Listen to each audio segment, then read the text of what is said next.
world's most spectacular cars arrive at the Piazza della Loggia in Brescia for the start of the Mille Miglia. The rally's attracted car enthusiasts to Italy for the 33rd time.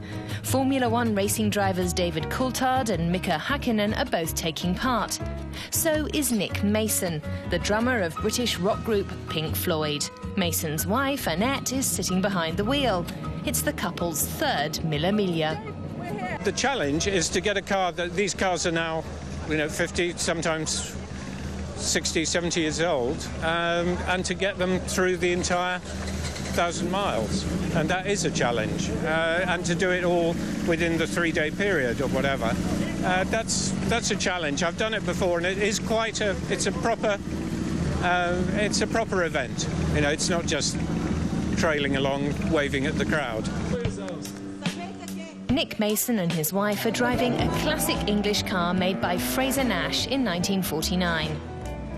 Only cars manufactured between 1927 and 1957 can enter the Mille Miglia.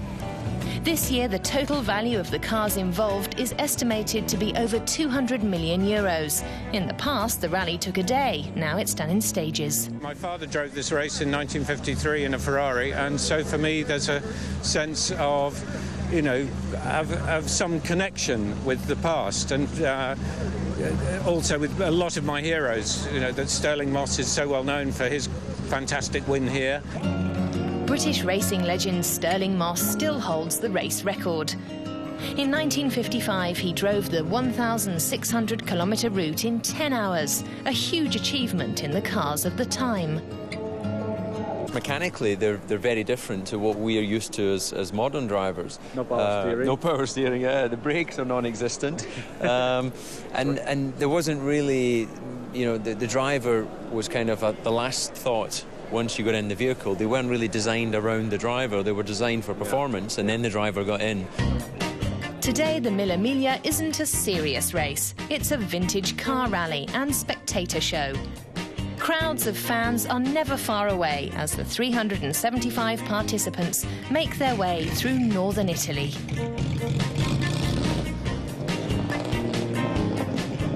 You have people lining the streets, kids coming out from their schools, so there's a real sense of understanding the history of this great event.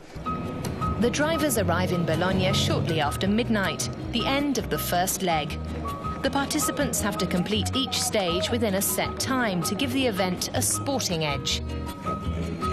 Nick Mason and his wife Annette finished the first 230 kilometres in just under 6 hours. There's not time for much sleep before they have to set off to Rome the next day. Car's fine. Very nice. Oil, T's and P's are good. Driver seems fine. She's tired. She's not very good in the mornings. Most exciting moment? What was the most exciting moment? There were a couple of... The hotel bill. No. The roads remain open to regular drivers for the entire stretch of the 1,000-mile race from Brescia to Rome and back. It's another part of the Mille Miglia's long tradition.